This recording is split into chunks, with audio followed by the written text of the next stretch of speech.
चलिए जी, आज का क्लास बहुत ज्यादा इंपॉर्टेंट होने वाला है। हम लोग संविधान पढ़ रहे हैं। संविधान का 5वां भाग पढ़ेंगे। 5वां भाग में संघ है। ठीक है। आर्टिकल की बात करेंगे तो 52 से 151 है। तो इन्हीं आर्टिकल को हम पढ़ेंगे। 52 से 151 में क्या है, ये सब बातें यहाँ पर होगी। तो हमको बताइए, तो कोई 52 अनुच्छेद में क्या है, आर्टिकल 52 में क्या है, 52 आर्टिकल में क्या है? राष्ट्रपति का राष्ट्रपति है राष्ट्रपति।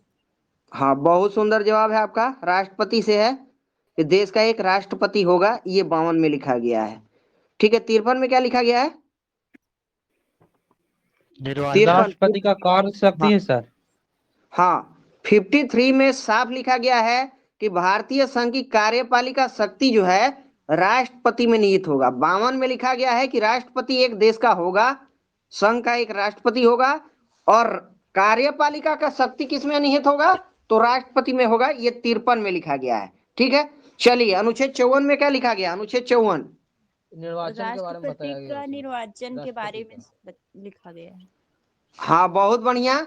इसमें राज्यसभा, लोकसभा और राज्यों की विधानसभा के निर्वाचित सदस्य रहते हैं। इसमें राष्ट्रपति के निर्वाचन के लिए निर्वाचक मंडल से संबंधित है यह अनुच्छेद 54। ठीक है। यहाँ पर एक पॉइंट ध्यान रखना है आपको कि यदि व्यक्ति राष्ट्रपति या उपराष्ट्रपति के पद पर हो या संघ अथवा किसी राज्य की मंत्री परिषद का सदस्य हो तो वह लाभ का पद नहीं माना जाएगा। यहाँ पर बार बार लाभ का पद आता है ना, कहीं भी आप सदस्य के बारे में पढ़ते हैं तो आता है कि नहीं कि लाभ का पद पे नहीं होना चाहिए। ठीक है ना, आता है ना? जी जी। हाँ, अगर सरकारी कोई गवर्नमेंट सर्वेंट है तो डायरेक्ट सीधे सीधे वो चुनाव नहीं लड़ सकता है। ठीक है ना, वही लाभ का पद उसका हो गया। लेकिन यदि उसको पेंशन मिल रहा है तो लाभ का पद नहीं माना जाएगा। मान लीजिए कोई सरकारी सर्वेंट है, वो रिटायर हो गया नौकरी से, तो उसको तो पेंशन मिल रहा है। ठीक है, पेंशन मिल रहा है तो लाभ का पद पेंशन नहीं माना जाएगा, याद रखिएगा। ये इंपॉर्टेंट क्वेश्चन है और ये एग्जाम में आया भी है। ठीक है। देखिए, राष्ट्रपति के निर्वाचन के लिए निर्वाचक मंडल 54 हम बता दिए। ठीक है। इसमें राज्यसभा, लोकसभा और राज्यों की विधानसभाओं के निर्वाचित सदस्य रहते हैं। नवीनतम व्यवस्था के अनुसार पुदुचेरी विधानसभा तथा दिल्ली की विधानसभा के निर्वाचित सदस्यों को भी सम्मिलित किया गया है। अब जो ये जम्मू कश्मीर सम्मिलित होगा ना, इसी में हो जाएगा। ठीक है, अभी है नहीं लेकिन हो जाएगा, याद रखिएगा। तो पुदुचेरी और दिल्ली। राष्ट्रपति पद के उम्मीदवार के लिए, आवाज किसकी ओर से आ रहा है? माइक म्यूट रखिए जी। राष्ट्रपति पद के उम्मीदवार के लिए निर्वाचक मंडल के 50 सदस्य प्रस्तावक होते हैं और 50 सदस्य क्या होते हैं? अनुमोदक। ठीक है ना, निर्वाचक मंडल में पढ़े हैं ना, 50 सदस्य प्रस्तावक होते हैं और 50 सदस्य अनुमोदक। अगर इतना का अगर किसी को सपोर्ट मिलता है, किसी व्यक्ति को, वही राष्ट्रपति का चुनाव लड़ सकता है। नहीं तो ऐसे तो 500 आदमी आ जाएगा राष्ट्रपति का चुनाव लड़ने के लिए। ठीक है, तो ऐसे नहीं होता है। उसके लिए 50 सदस्य प्रस्तावक होना चाहिए और 50 सदस्य अनुमोदक होना चाहिए। ठीक है, राष्ट्रपति पद के उम्मीदवार खड़ा करने के लिए एक ही व्यक्ति जितनी बार चाहे राष्ट्रपति का पद पर निर्वाचित हो सकता है। देखिए, भारत में ये व्यवस्था है कि अगर राष्ट्रपति का उम्र कोई निर्धारित नहीं है, मिनिमम उम्र निर्धारित है। मिनिमम कितना उम्र है? मिनिमम 35 साल है राष्ट्रपति और राज्यपाल दोनों का। लेकिन 35 मैक्सिमम yes, उम्र कोई निर्धारित नहीं है राष्ट्रपति बनने का। चाहे 100 साल का हो, 150 साल का हो, कोई भी व्यक्ति बन सकता है। ठीक है, मैक्सिमम जितना वो चाहे बन सकता है। लेकिन अगर हम अमेरिका में देखेंगे तो ये व्यवस्था नहीं है। अमेरिका में क्या है? 2 बार ही बन सकता है, बस 2 बार ही राष्ट्रपति बन सकता है, तीसरा बार नहीं बन सकता। हम लोग बराक ओबामा के देखेंगे या और भी राष्ट्रपति हो गए, ठीक है, तो वहां पर 2 बार बने, उसके बाद तीसरा बार नहीं खड़ा हो सकते। ठीक है, तो ये बात है। एक ही, ये तो बता दिए। अनुच्छेद 55 में बताइए क्या है? अनुच्छेद 55 सर, अनुच्छेद 55 में राष्ट्रपति के निर्वाचन और उनकी रीति जो किस विधि द्वारा की जाती है। हाँ हाँ, बहुत बढ़िया। देखिए, अनुच्छेद 55 में है कि राष्ट्रपति का निर्वाचन समानुपातिक प्रतिनिधित्व प्रणाली और एकल संक्रमणीय मत पद्धति के द्वारा होता है। ठीक है, एकल संक्रमणीय मत पद्धति के द्वारा होता है। ये अनुच्छेद 55 में लिखा गया है। ठीक है, याद रखिएगा, बहुत इंपॉर्टेंट है और ये बहुत बार आया है एग्जाम में।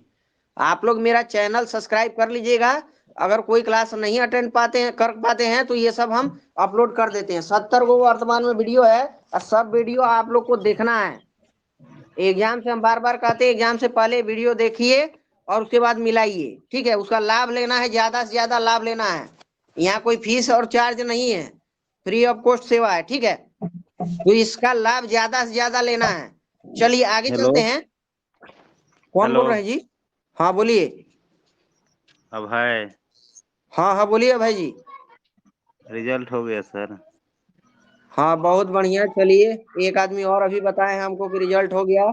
चलिए ऐसे ही मेहनत करते रहिए, ठीक है। और चैनल को ज्यादा से ज्यादा लाभ हुआ कि नहीं हुआ मेरे क्लास का सब? हाँ, लाभ हुआ है। हाँ तो ज्यादा से ज्यादा आप सब्सक्राइब कीजिए चैनल और उसको मोटिवेशन दीजिए, ठीक है। ज्यादा से ज्यादा शेयर कीजिए वीडियो को, ठीक है, ताकि सबका फायदा हो, ठीक है। सब्सक्राइब एक के बहुत बार में बढ़िया, करेंगे सर। खुशी का बात है। चलिए जी इनका सिलेक्शन हो चुका है, ठीक है। अब आप मेंस के लिए तैयारी में लग जाइए, ठीक है। ठीक। चलिए आगे चलते हैं। ये हो गया राष्ट्रपति के निर्वाचन से संबंधित विवादों का निपटारा उच्चतम न्यायालय द्वारा किया जाता है। याद रखिएगा, राष्ट्रपति के चुनाव में अगर कोई धांधली होता है, किसी प्रकार का सेटिंग होता है, तो हाई कोर्ट में सुनवाई कभी नहीं होगा। Only and only supreme court of India, बस यस वहीं पर होगा सुनवाई। इसका याद रखिएगा। निर्वाचन अवैध घोषित होने पर उसके द्वारा किए गए कार्य अवैध नहीं होते हैं, याद रखिएगा। यही बात लिखा है, इसको आप समझिए।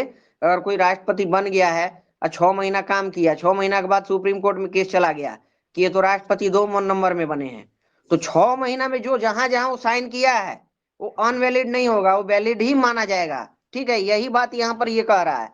राष्ट्रपति अपने पद ग्रहण की तिथि से 5 वर्ष की अवधि तक पद धारण करता है। हर कोई जानता है 5 साल तक ही राष्ट्रपति होता है देश में, ठीक है। अपने पद की समाप्ति के बाद भी वह पद पर तब तक बना रहेगा जब तक उसका उत्तराधिकारी पद ग्रहण नहीं कर लेता है।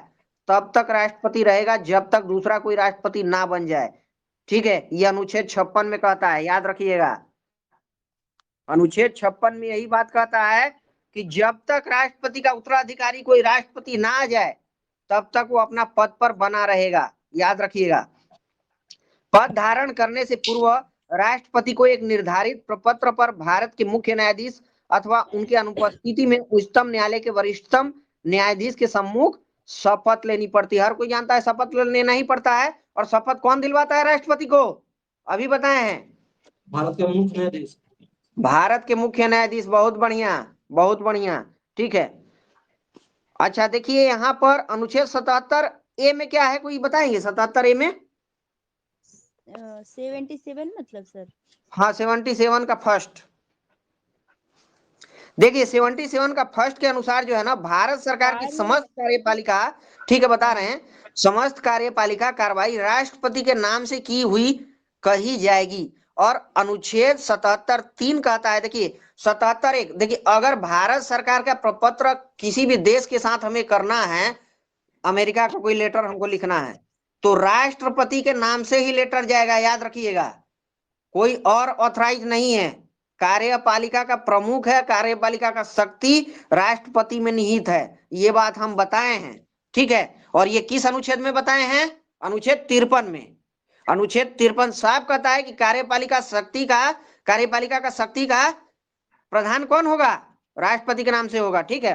तो याद रखना 77 में ये बात कहता है कि भारत सरकार की समस्त कार्यपालिका कार्रवाई राष्ट्रपति के नाम से मानी जाएगी, ठीक है। अनुच्छेद 77(3) कहता है कि राष्ट्रपति भारत सरकार का कार्य अधिक सुविधा पूर्वक किए जाने के लिए और मंत्रियों में उक्त कार्य के आवंटन के लिए नियम बनाएगा। नियम भी यही बनाएगा, याद रखिएगा, ठीक है। राष्ट्रपति का बात आता है तो कुछ राष्ट्रपति का हम चर्चा कर लेते हैं। वर्तमान में बताइए राष्ट्रपति कौन है देश का?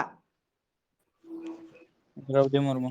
द्रौपदी मुर्मू का कहाँ से इलेक्शन जीती थी ये? मतलब इनका होम टाउन कहाँ है, होम क्षेत्र? झारखंड। उड़ीसा है। झारखंड वाले देखिए, इसीलिए हम सिंपल क्वेश्चन को भी बीच में डालते हैं, क्योंकि हम जानते हैं सिंपल ही गलत होता है। झारखंड मयूरभंज से है, ठीक है। झारखंड मयूरभंज से है। उड़ीसा मयूरभंज सर। हाँ हाँ सॉरी, उड़ीसा नहीं, सॉरी झारखंड नहीं, उड़ीसा से है मयूरभंज, ठीक है। मयूरभंज डिस्ट्रिक्ट इनका पड़ता है। कौन सी जाति से है? संथाल से है ना जी। हाँ संथाल से है, ठीक है। अच्छा, अगर हम भारत के प्रथम राष्ट्रपति की बात करेंगे तो कौन थे? हर कोई किसी को आना चाहिए। राजेंद्र बाबू। डॉक्टर राजेंद्र प्रसाद। हाँ, डॉक्टर राजेंद्र प्रसाद, श्वेता पांडे, ठीक है, अनुज कुमार, दीपक यादव, गुलशन पटेल, सिंटू कुमार, सुमित राय, एमएसआर, उदय, संतोष आनंद, सिंगर नारायण मिश्रा, मधु। आप सभी से रिक्वेस्ट है कि मेरा यूट्यूब पे चैनल है जाकिर सर लाइव के नाम से, उसको आप लोग सब्सक्राइब कर लीजिए, ठीक है। और जितना वीडियो हम अपलोड करते हैं उस सब वीडियो को आपको देखना है। अभी आपके सामने 2 आदमी आए, सिलेक्शन हुआ है, कहीं ना कहीं हर आदमी का उसमें योगदान रहता है, ठीक है। मेहनत तो आप ही को करना है, ठीक है, लेकिन गाइडलाइंस तो टीचर का होता है, ठीक है। तो इस बात को समझना है और मेहनत ज्यादा से ज्यादा करना है और फायदा उठाना है, शेयर करना है वीडियो को ताकि सबका फायदा हो, ठीक है। ये चीज पूछना था सर। हाँ, कौन बोल रहे हैं जी? बोले ठीक है, सर कि चलिए आगे जैसे बोले चलते ना हैं। कि हाँ, हो गया, ठीक जैसे है। अनुच्छेद 56(2) में क्या है? अनुच्छेद 56(2) में 56 का 2, 56 का 2 में देखिए क्या है कि उपराष्ट्रपति को संबोधित अपने त्याग पत्र द्वारा, यह त्याग पत्र उपराष्ट्रपति को संबोधित किया जाएगा जो इसकी सूचना लोकसभा के अध्यक्ष को देगा। अच्छा, राष्ट्रपति अपना अगर मान लीजिए उसको त्याग पत्र देना है तो किसको देगा? मुख्य न्यायाधीश उपराष्ट्रपति। मुख्य उपराष्ट्रपति को। न्यायाधीश को क्यों देगा? उपराष्ट्रपति को देगा ना। मुख्य न्यायाधीश को शपथ दिलवाता है उसको, ठीक है। वो केवल शपथ दिलवाता है, उतना ही उसको मतलब है, ठीक है। चलिए, अनुच्छेद 61 बताइए। अनुच्छेद 61 में क्या है? अनुच्छेद 60 में बताइए क्या है? अनुच्छेद 60 में शपथ है, राष्ट्रपति शपथ लेता है, उसी का जिक्र अनुच्छेद 60 में है। अनुच्छेद 61 में कहेंगे तो महाभियोग, राष्ट्रपति को कैसे हटाना है, महाभियोग लगा करके हटाना है, यही अनुच्छेद 61 कहता है, ठीक है। जो अनुच्छेद 61(1) में उल्लेखित है वह है संविधान का अतिक्रमण। अनुच्छेद 61 में यह कहा गया है कि क्यों राष्ट्रपति को हटाया जाएगा, तो संविधान का अगर अतिक्रमण करता है राष्ट्रपति तब उसको हटाया जाएगा, ठीक है। अनुच्छेद 61 साफ कहता है कि राष्ट्रपति पर महाभियोग चलाना है, ठीक है। तो ये राष्ट्रपति से संबंधित जो भी इंपोर्टेंट आर्टिकल्स हैं यही है।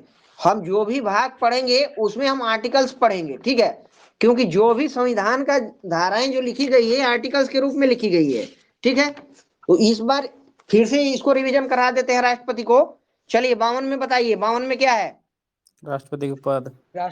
हाँ, राष्ट्रपति का पद है कि भारत का एक राष्ट्रपति होगा, ऐसा 52 में लिखा गया। 53 बताइए।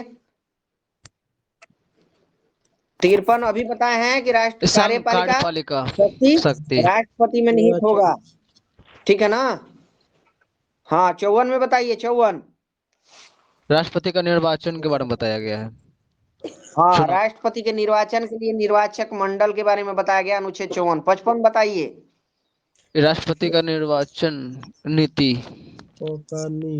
हाँ, समानुपातिक प्रतिनिधित्व प्रणाली, एकल संकरणीय मत प्रणाली, ठीक है, वो अनुच्छेद 55 में है, ठीक है ना, यही है। अनुच्छेद 77 एक भी बीच में बताए थे अभी हम। अनुच्छेद 56 बताइए। 56 राष्ट्रपति का 56 हम पदावधि क्या के बारे में बताए थे? बताता है। पदावधि के बारे में बताता है। हाँ, पद देखिए, राष्ट्रपति अपने पद ग्रहण की तिथि से 5 साल तक तो रहेगा, हर कोई जानता है। अपने पद की समाप्ति के बाद भी वह पद पर तब तक बना रहेगा जब तक उसका उत्तराधिकारी पद ग्रहण ना कर ले, यही अनुच्छेद 56 में है, ठीक है। तो राष्ट्रपति की जगह पे दूसरा राष्ट्रपति तब तक नहीं बैठेगा जब तक वो अपना पद पर रहेगा। अनुच्छेद 77(1) में बताए थे कि भारत सरकार की समस्त कार्यपालिका कार्रवाई राष्ट्रपति के नाम से ही होगा, ठीक है। बताए थे ना कि अमेरिका को अगर हमको लेटर लिखना है भारत सरकार को तो राष्ट्रपति के नाम से ही लेटर जाएगा, ठीक है। तो ये सब बातें हैं यहाँ पर। अनुच्छेद 60 बता ही दिए। अनुच्छेद 60 में शपथ है, राष्ट्रपति शपथ लेता है। राष्ट्रपति त्याग पत्र किसको देगा, तो उपराष्ट्रपति को देगा। और राष्ट्रपति को शपथ कौन दिलवाएगा, तो भारत का प्रमुख मुख्य न्यायाधीश। सॉरी, एक बात बोले हैं कि राष्ट्रपति को त्याग पत्र अगर देना है तो उपराष्ट्रपति को देगा, ठीक है। अनुच्छेद 61 में राष्ट्रपति को हटाना है तो महाभियोग लगा करके हटाया जाएगा, 61 में है। और 61 ए में क्या लिखा गया है कि क्यों राष्ट्रपति को हटाइएगा, क्योंकि राष्ट्रपति अगर संविधान का अतिक्रमण करेगा तभी उसको हटाया जाएगा। ये 61(1) में बात लिखा गया है। ठीक है, तो यहाँ पर राष्ट्रपति से जितना अनुच्छेद बनता है वो सब कंप्लीट हो रहा है यहाँ।